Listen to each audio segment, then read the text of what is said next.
If you can't read the scoreboard, you don't know the score. And if you don't know the score, you can't tell the winners from the losers. Warren Buffett said that, and it's true. Before I learned what I'm about to share with you in this video, I was in a world of pain.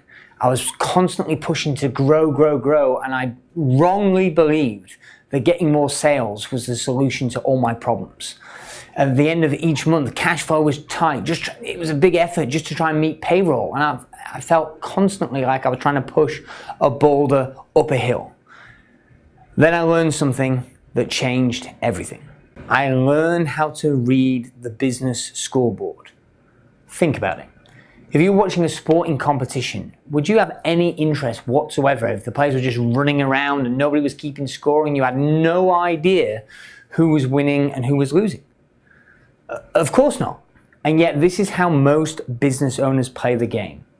The facts are, if you want to stay in business, if you want to be profitable, you have to know how to read the scoreboard.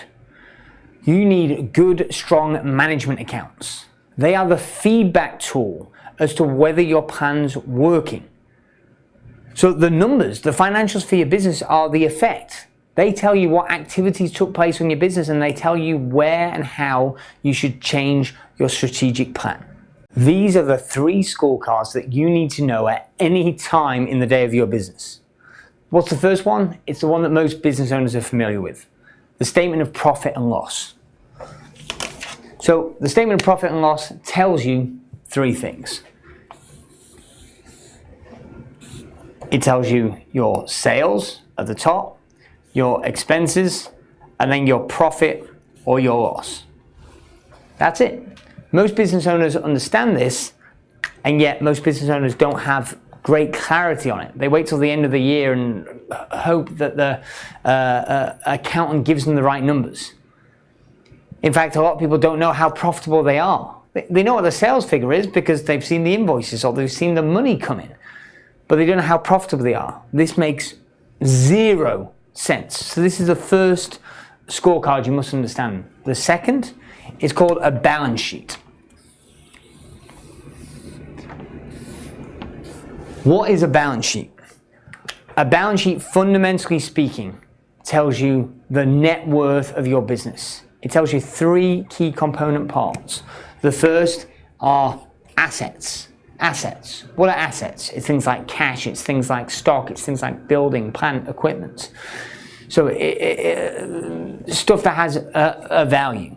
The second section is liabilities, i.e. this is stuff that you owe. It can be accounts payable, stuff that you own to trade creditors. It can be a bank loan, it can be an overdraft facility. It can be other kinds of debts, a mortgage on a property.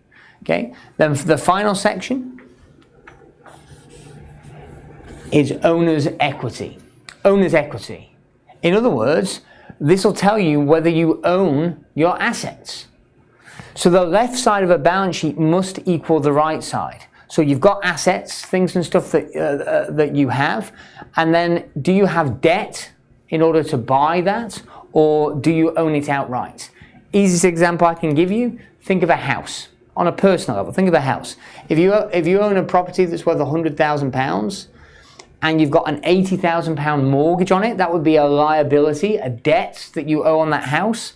That would leave you with equity of £20,000 in that house, right? So that's your balance sheet. So think of your P&L, also sometimes known as an income statement. Think of that as your income, and then think of your balance sheet as your net worth. These 2 scorecards are very, very, very different documents. It's possible to have a high income but low net worth, and vice versa. So you need to understand both to be in business and to really thrive and prosper. But there is a third, little known, little discussed scorecard which you must understand. And it's called the statement of cash flow. The statement of cash flow. And it's got 3 component parts. The statement of cash flow tells you how the cash moves in and out of your business, when cash comes in and when it goes out, in 3 areas. The first is O for operating cash.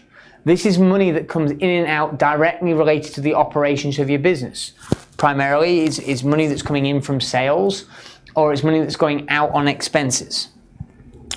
The second is investing cash. I is for investing cash. In other words, this is money that goes out because you're buying assets.